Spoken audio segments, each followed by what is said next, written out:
All right, we're back with another user request, this time for King of My Heart by John Mark McMillan. We are going to be trying to duplicate the tone in a tutorial video for that song that I'll link to in the description. In the video, the guy's using a Jackson Atlantic, which is a Trainwreck clone. Helix doesn't have a Trainwreck, but it does have a Dumble. So go down here to the Line6 litigator. All we're going to do on this is turn the master all the way up. We'll leave everything else the same. I'm gonna go to the cab, and we're gonna do dual. And in the video, the guy's using a Jackson ISO cab, which I think comes with a Celestial Gold, which is sort of between a blue and a green. So I'm gonna do one cab, I'm gonna do the blue well here.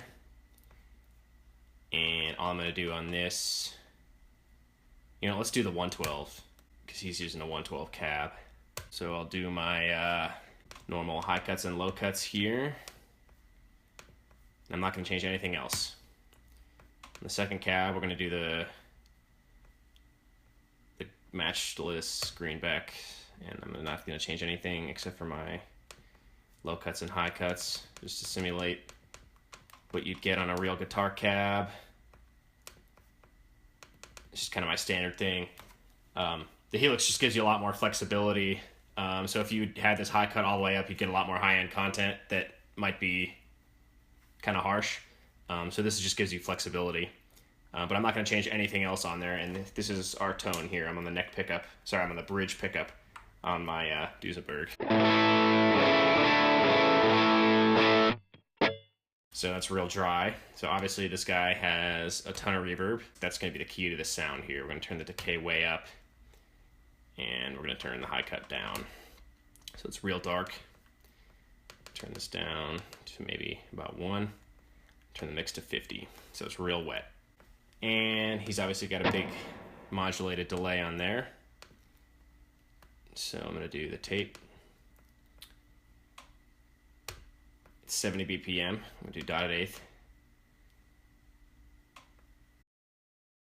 Turn the mix up a little bit. And I'm just going to turn the wow and flutter way up. So that's what will give us all that modulation.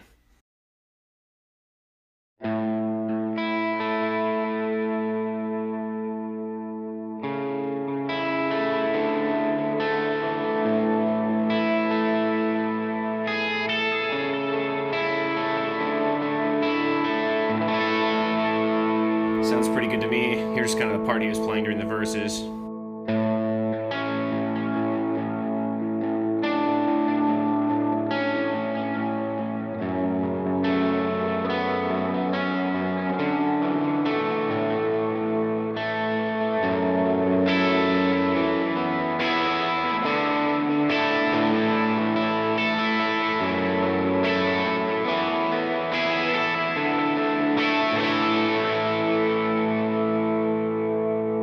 Great, so I think that's kind of in the ballpark. You could do some different stuff with the reverb or the delay if you wanted to, but a big part of the sound is just the edge of breakup amp and kind of how hard you're picking and your pick technique. The only other thing I wanted to say is that the gear the guy's using in the video is listed in his description, so I added it all up and it came out to $7,500, not including his guitars. I mean, you can make your own decision if it's worth it. You can get your Helix LT for under $1,000. To me, it makes a lot more sense to put that money into nice guitars, but you got to make up your own mind on that one. Thanks, guys. If you like these videos, share them, and if they're really helping you and you've saved a lot of money on gear because you got the Helix because of me, maybe consider throwing a donation my way. The link is in the description there. Thanks, guys.